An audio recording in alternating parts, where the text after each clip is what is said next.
And now on BBC One at 6 o'clock, the news with Sophie Raworth. Tonight at 6, the new Home Secretary suggests a visa clampdown and ID cards to tackle illegal immigration. Shabana Mahmood vows to go further and faster to secure the UK's borders than her predecessor, Yvette Cooper. Also tonight, people flee one of the deadliest shootings in Jerusalem for years as Palestinian gunmen open fire on a bus, killing 6 people. Israel continues to launch strikes on buildings in Gaza City and warns residents to leave now.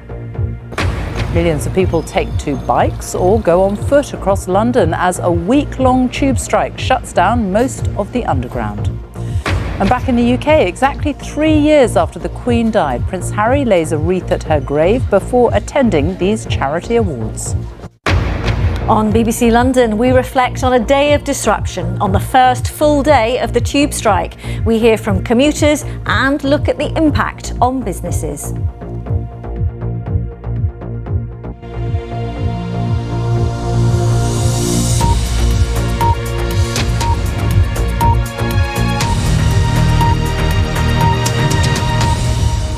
Good evening and welcome to the BBC News at 6. The new Home Secretary, Shabana Mahmood, says the UK could suspend visas for people coming from countries that refuse to take back illegal migrants from Britain. She said securing the UK's borders was her number one priority and she would do whatever it takes to tackle illegal immigration. 65 more migrants in one boat crossed the Channel yesterday. More than 1,000 made the journey on Saturday. The Conservatives say the Home Secretary may be talking tough, but she would be judged on her actions. Our political editor, Chris Mason, reports. Chris Mason, our political editor, thank you. Now, in the last few minutes, the French government has collapsed, with the Prime Minister, François Bayrou, losing a vote of confidence in Parliament. He is the second Prime Minister to be toppled in less than a year. At the heart of it all is the country's looming debt crisis and the Prime Minister's plans to try to curb it. Well, our Europe editor, Katya Adler, has been following it all. She's in Paris for us now. Explain what has happened and how much of a crisis this is for France. Katya Adler with on that breaking news from Paris. Thank you. Well, back to politics here now, because questions have been raised about the impact that Angela Rayner's departure on Friday could have on the Employment Rights Bill, something the Deputy Prime Minister championed. Some fear it could now be watered down. The legislation is due to be passed in the coming weeks, but it has attracted heavy criticism from some businesses. Our business editor, Simon Jack, is here to explain more. This bill has been creating unease in business circles even before the election, when the Labour Party were on a blitzkrieg to charm businesses. It basically confers extra. That theory and the unity of the Labour Party is being sorely tested by it. Simon, thank you. At least 6 people have been killed in one of the deadliest attacks in Jerusalem in recent years after gunmen opened fire at a bus stop during rush hour. Commuters began to flee when shots rang out at the busy Ramot Road junction in the northern outskirts of the city. Security officials say the attackers, who were killed by a soldier and an armed civilian, were from the occupied West Bank. Hamas has praised the attack but has not said it was responsible for the shootings. Lucy Williamson reports. Jaguar Land Rover's car plants at Halewood and Solihull will stay closed until at least Wednesday as it continues to battle the fallout from a major cyber attack. The company says it's working round the clock to restart its networks in a safe and controlled manner. Operations at its engine manufacturing site in Wolverhampton have also been paused. Well, Navtej Johal is in Solihull. And do they know who is behind this attack? Navtej, thank you. The time is just after 6:15, our top story this evening. The new Home Secretary suggests a visa clampdown and ID cards to tackle illegal immigration. Early morning yesterday. And coming up, Rick Davies, the lead singer of the rock band Supertramp, has died at the age of 81. At 6:30, murdered by his neighbour in Newham, why his family say he was killed by a knife but let down by London. And however you got around today, email us about the impact of the 5-day tube strike.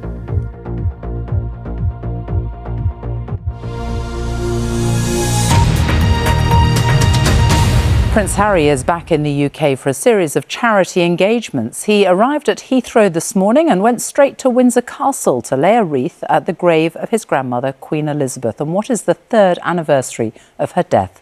Prince Harry was last here in April for court hearings involving his security arrangements while in the UK. No details have been given as to whether the Prince will meet his father, the King, or other members of the royal family. Here's Daniela Relf. Now, millions of people are facing widespread disruption today as London Underground workers went on strike. I'll give you an idea of what is going on this evening. That is Westminster Bridge. You can see Waterloo Bridge in the distance and very heavy traffic on that bridge. And this is Oxford Circus. A large group of people there trying to get on that bus by the looks of it. Well, Transport for London has warned that there'll be few or no tube services until Friday. Members of the RMT union are striking over pay and conditions, including a demand to cut the working week to 32 hours. London Underground says that is unaffordable. Nick Johnson reports. The trauma suffered by the children who survived the Southport attack has been heard as the public inquiry resumed at Liverpool Town Hall today. Parents describe children who are too frightened to sleep alone and are so damaged by what they saw and heard that they still can't speak about what happened. Our special correspondent Judith Moritz reports. Rick Davis, the co-founder of the singer in the British band Supertramp, has died aged 81. The musician, whose hits include Breakfast in America and The Logical Song, was diagnosed with blood cancer 10 years ago. Here's David Sillito. Let's have a look at the latest weather now. Chris Fawkes has joined us. Hello. Hi Sophie, and today has been a day of sunshine and showers. The showers for the most part have been across the western side of the UK, and some of them, like this one, with more wet and windy weather coming our way. Sophie. Chris, thank you. That's it from us on the BBC News at 6. The news continues here on BBC One. It's time for the news where you are. Goodbye.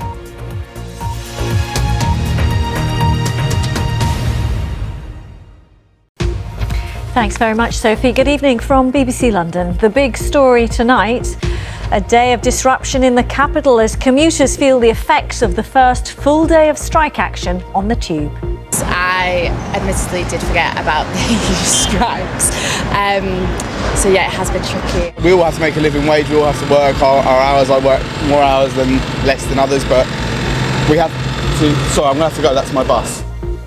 With the strike continuing most of this week, how's it affecting you? Alpa is in the BBC London lounge, keen to hear from you.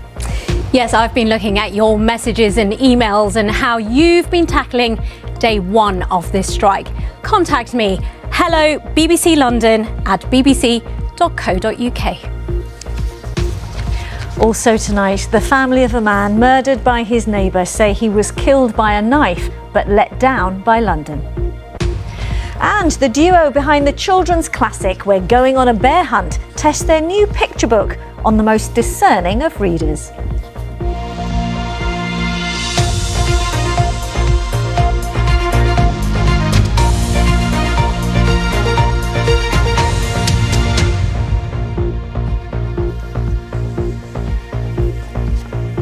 A very warm welcome to the programme. Lovely to have you with us. It's been a day of disruption here in the capital after the first full day of the tube strike, which shut down nearly all services on the Underground. The walkout is because of a dispute over pay and hours. Will this 5-day strike resolve those issues? Our political editor questions the Mayor, who is also the chair of Transport for London. But we start tonight with the impact on commuters and the cost to businesses. Our transport correspondent, Tom Edwards, has been alongside those who've had their journeys disrupted. OK, Tom, many thanks for that. Well, it wasn't just the tube that was empty today. Some businesses in central London have been concerned about the impact on their trade. It's thought the 5-day strike could cost the economy around £230 million. With more, here's our work and money correspondent, Megan Owen.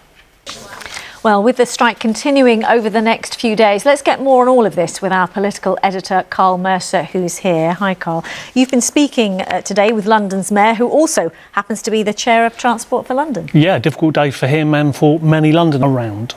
OK, Carl, for now, thank you. Our political editor, Carl Mercer there.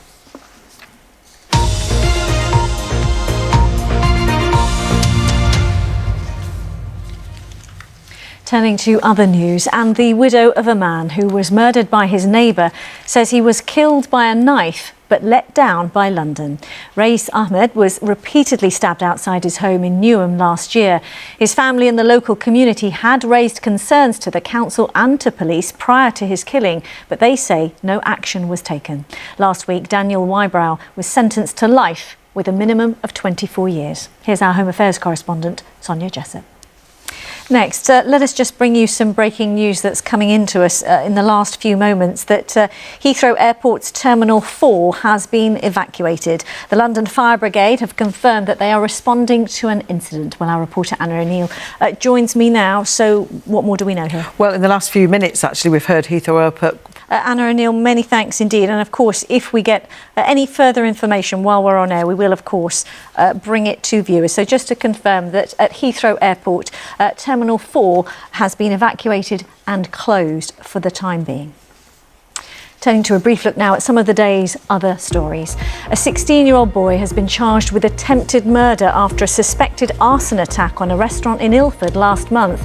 6 people were also injured. A man and a woman remain in hospital with life-changing injuries. A mural by street artist Banksy has appeared on the side of the Royal Courts of Justice, depicting a judge and a protester.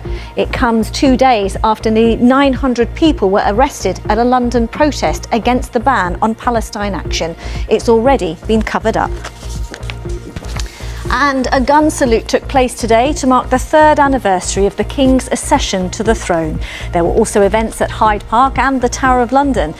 It was this time 3 years ago that Buckingham Palace announced the death of Queen Elizabeth II. Next, a book many parents will recognise. Now the duo behind all-time children's classic We're Going on a Bear Hunt, Michael Rosen and Helen Oxenbury, have reunited to bring us a new book. Wendy Hurrell went along to catch up with them and lots of young fans. OK, let's go back to our top story in the 5-day tube strike. We asked how it's affecting you, and Alpa is in the BBC London lounge. Hi, Alpa, you've been getting reaction. Back to you, Riz. Alpa, thank you. If you want mine, it was 2 buses and walking. Thank you. Well, whether you're commuting or not tomorrow, let's get a check on the weather for you. Here's Georgie. Hello. Not a bad start to the working week here in the capital where you live on the BBC weather app. Georgie Palmer with the weather there. Let me just remind you of that breaking news we heard about whilst we've been on air, and that is that Terminal 4 at Heathrow Airport has been evacuated tonight as emergency services respond to an ongoing incident. London Fire Brigade confirmed that they are responding to what they say is a possible hazardous incident. Heathrow Airport says that the terminal is closed. They've confirmed that and have advised passengers not to travel there. Also, by the way, trains are also not stopping at Terminal 4. More, of course, on BBC News Online and the BBC News app. That's where we leave you, but with the tube strike continuing tomorrow, check out our website for all you need to know, or tune in to BBC Radio London's breakfast show from 6 a.m. From me and everyone here on the BBC London team, thanks very much for watching, and do have a lovely evening. Bye-bye.